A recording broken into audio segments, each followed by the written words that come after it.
Hello everyone, this is Mr. No. Today I will show you a tool called Session Buddy. It's a Chrome plugin. You can install it. I already installed it.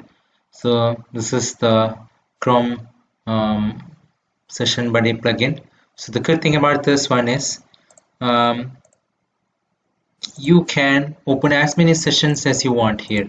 So you can open many sites, Yahoo Mail. Let's open some of the sites.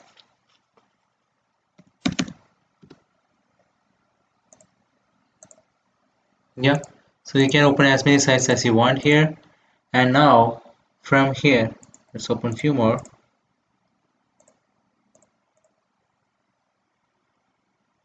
Yeah, from now you can have this session buddy.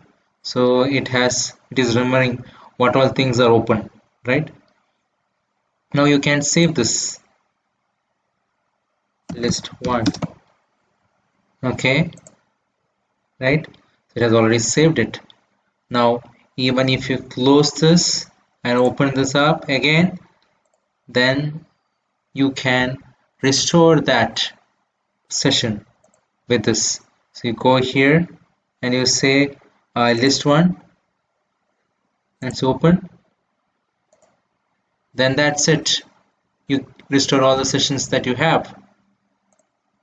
So you don't have to close it and open all the sites one by one. So this is a very useful feature.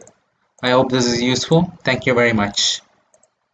Subscribe now and press the bell icon. Never miss an update.